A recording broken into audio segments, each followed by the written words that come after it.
Bismillahirrahmanirrahim. Assalamualaikum warahmatullahi wabarakatuh. Saya Rizka Adida dari Bimbingan dan Konseling Fakultas Keguruan dan Ilmu Pendidikan Universitas Sultan Ageng Tirtayasa. Di sini saya akan menjelaskan tentang bimbingan dan konseling terhadap murid berkebiasaan buruk, murid lambat belajar, dan murid cepat belajar.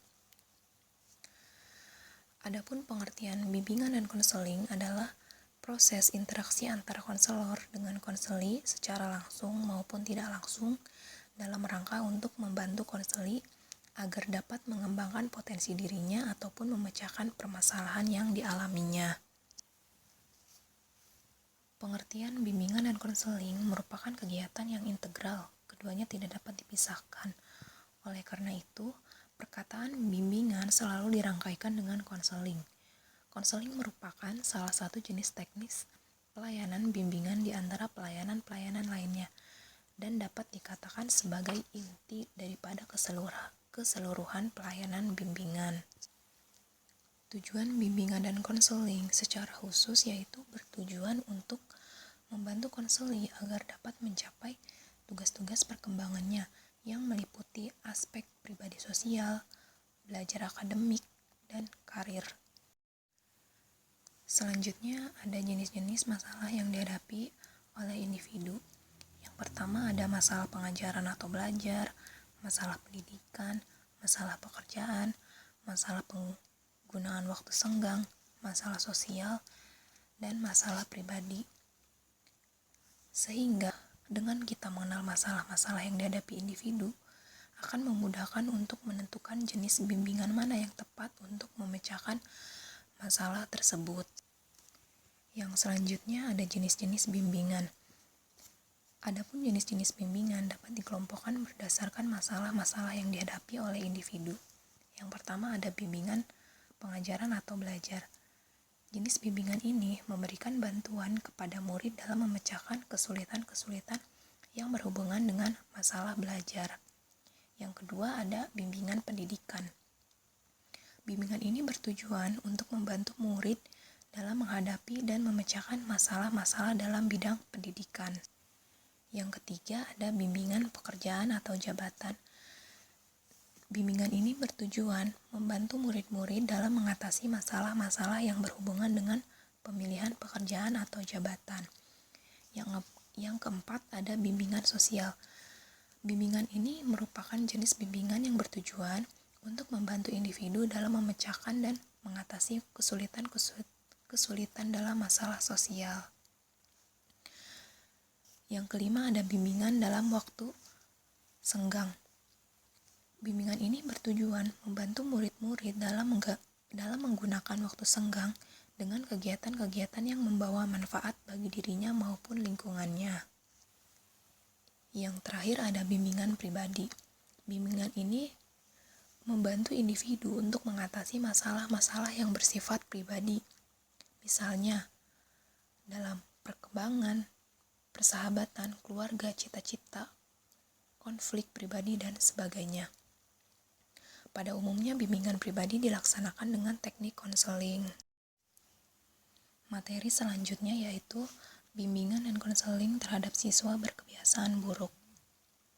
Pengertian dari siswa yang berkebiasaan buruk adalah perbuatan atau sikap seorang murid yang berulang kali dilakukan dengan sengaja dan sifatnya bertentangan dengan perbuatan atau sikap sebagaimana diharapkan daripadanya oleh orang lain. Yang selanjutnya ada ciri-ciri murid yang termasuk dalam kebiasaan buruk. Yang pertama ada kebiasaan yang ada pada seorang murid terlihat dalam tindakan dan sikap yang dilakukan berulang kali karena bertentangan dengan norma yang dianut oleh kelompoknya.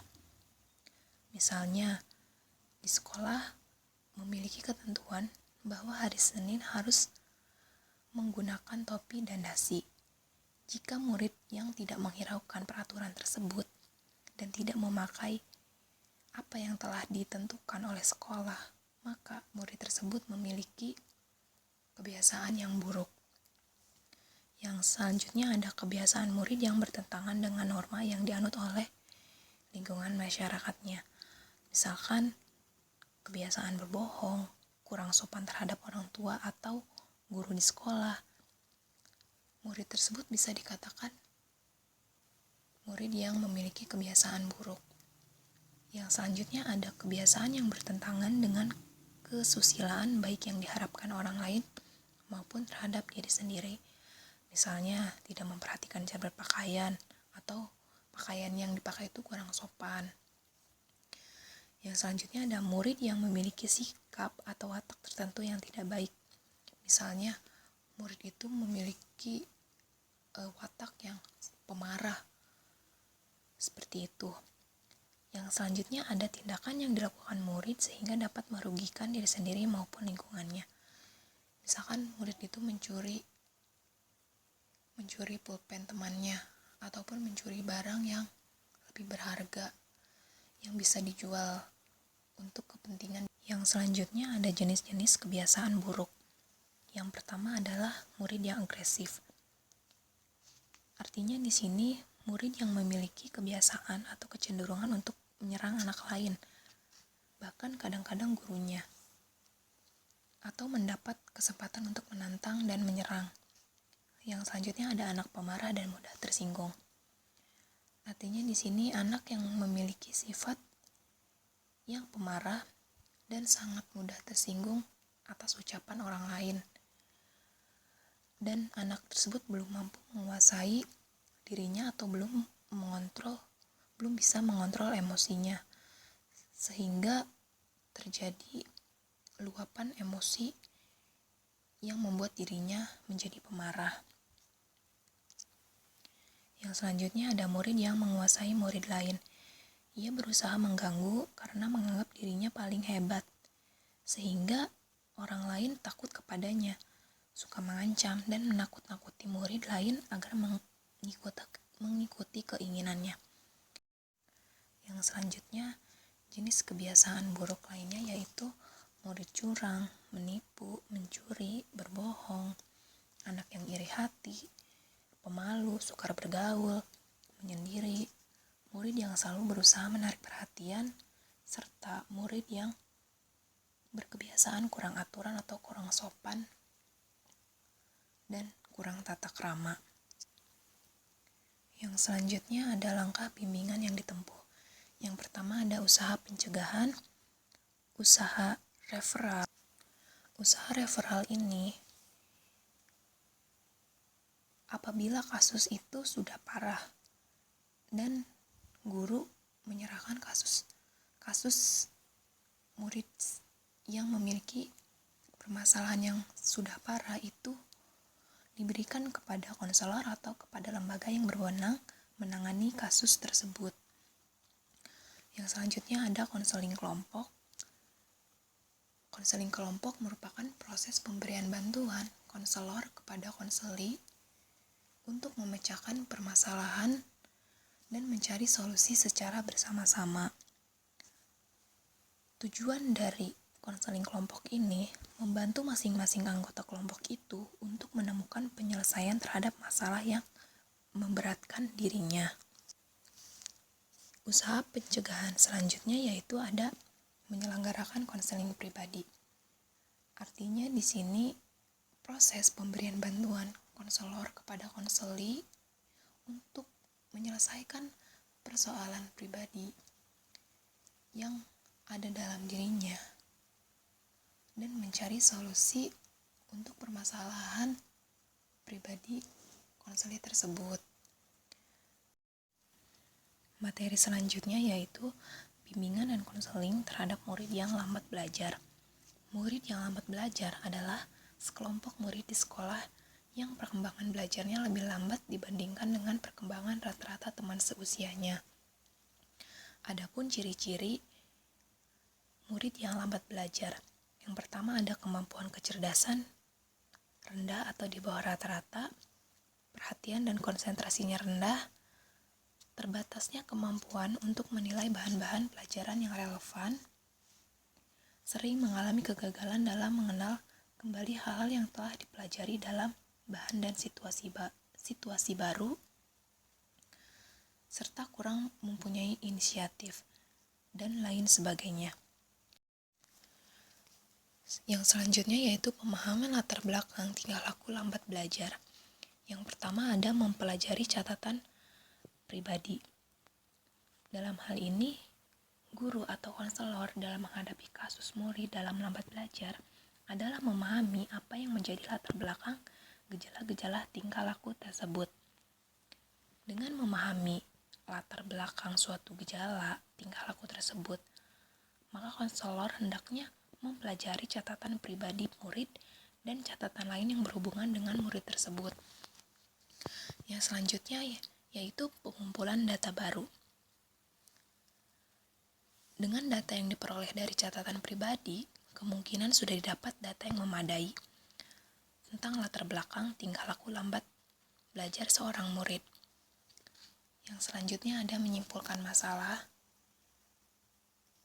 Dengan data yang sudah terkumpul, hasil pengumpulan data tersebut, maka akan diperoleh data yang lengkap, sehingga sudah dapat disimpulkan kemungkinan masalah yang dihadapi murid lambat belajar. Yang selanjutnya ada bantuan terhadap murid yang lambat belajar. Yang pertama ada pemberian informasi secara lisan. Artinya di sini memberikan informasi yang dibutuhkan oleh murid sesuai dengan kasus yang dialaminya. Yang selanjutnya ada bantuan penempatan. Bantuan ini ditunjukkan untuk memperbaiki bantuan murid dalam mengatasi kesulitan. Misalnya, menempatkan murid pada kelas-kelas heterogen yang sesuai dengan tingkat kecerdasannya. Yang selanjutnya ada pertemuan dengan orang tua. Pertemuan dengan orang tua murid ini dianggap paling banyak manfaatnya dalam membantu kesulitan-kesulitan yang dihadapi oleh murid dan memberikan saran-saran tentang bagaimana cara memberikan pelayananmu kepada murid yang lambat belajar dan memberikan motivasi kepada anak yang lambat belajar ini. Yang selanjutnya ada sosiodrama. Sosiodrama ini digunakan untuk memperbaiki hubungan sosial dengan teman-temannya. Yang terakhir ada konseling individu. Artinya di sini konselor memberikan bantuan kepada konseli secara individu dengan memperhatikan masalah-masalah yang dihadapinya. Materi selanjutnya yaitu bimbingan terhadap murid cepat belajar. Murid cepat belajar adalah murid yang cepat sekali dalam menerima, memahami, dan menguasai pelajaran yang diberikan kepadanya dengan prestasi yang baik sekali. Sehingga hasil prestasi belajar yang dicapai dapat dilihat pada nilai rapot dan nilai ujian akhir pun memiliki nilai yang cukup bagus. Yang selanjutnya ada kemungkinan sebab-sebab timbulnya masalah murid cepat belajar. Dalam hal ini, murid yang cepat belajar seolah-olah tidak mungkin menghadapi hambatan dalam hidupnya, dan sering terjadi guru memiliki pandangan yang salah terhadap murid cepat belajar. Hal tersebut, murid kadang sering diabaikan dan dianggap sudah dapat memecahkan masalah yang dihadapinya. Yang selanjutnya ada kemungkinan masalah murid cepat belajar. Yang pertama ada masalah pendidikan dan jabatan. Dalam hal ini, kemungkinan murid akan terlalu mementingkan intelektual, sulit menyesuaikan cita-cita orang tua dengan minat, merasa lambat jalannya kurikulum sekolah, dan sulit memilih jabatan, serta kurang diperhatikan oleh guru. Yang kedua, masalah penyesuaian sosial. Misalnya, tidak disenangi oleh teman, tertekan oleh tuntutan orang tua, dan masalah yang ketiga yaitu masalah emosional. Dalam hal ini, murid memiliki kecenderungan dalam emosional, yaitu merasa sendiri dan merasa cemas. Yang keempat ada masalah ekonomi. Murid yang mengalami masalah ekonomi, yaitu mengatur uang jajan, kurangnya biaya, dan terlalu banyak tuntutan dalam hal peralatan atau perlengkapan. Yang selanjutnya ada cara membimbing murid cepat belajar. Yang pertama ada pelayanan bimbingan pendidikan. Di dalam pelayanan bimbingan pendidikan ada usaha penyaluran, yaitu kemampuan murid yang cepat belajar dan mengisi kelebihan waktu di kelas digunakan sistem pengajaran modul dan pengelompokan mata pelajaran mayor dan pilihan. Yang kedua ada sistem pengadaptasian. Artinya di sini guru dapat memilih metode mengajar yang sesuai dengan sifat-sifat, kebiasaan, kemampuan, dan kebutuhan murid tersebut. Dan yang terakhir ada usaha penyesuaian. Usaha penyesuaian di sini yaitu untuk meningkatkan motivasi belajar, menghilangkan kecemasan dan kekhawatirannya jika tidak dapat melanjutkan studi, serta menyadarkan bahwa semua mata pelajaran itu penting. Dan pelayanan selanjutnya yaitu pelayanan bimbingan sosial. Usaha penyalurannya yaitu untuk murid yang apatis dapat menempatkan dalam kelompok penyelesaian modul serta mengikuti kelompok diskusi, kelompok wisata belajar. Untuk murid yang dinamis, masalah sosial untuk murid ini sebenarnya berhubungan erat dengan kedisiplinan mengikuti pelajaran. Yang selanjutnya ada pelayanan bimbingan ekonomi. Dalam hal ini, permasalahan ekonomi untuk murid yang orang tuanya memiliki penghasilan yang lebih rendah. Masalah ini menyebabkan motivasi belajar murid menurun, timbul rasa cemas, takut tidak dapat melanjutkan studi sehingga menjadi minder. Selanjutnya ada pelayanan bimbingan emosi. Dari masalah ekonomi tersebut, maka murid yang penghasilan orang tuanya rendah nampak lebih serius murid dalam emosionalnya. Artinya di sini murid merasa takut jika tidak lanjut studi, sehingga murid tersebut merasa minder. Mungkin cukup sekian dari pemaparan materi yang saya jelaskan tadi. Kurang lebihnya mohon maaf. Wassalamualaikum warahmatullahi wabarakatuh.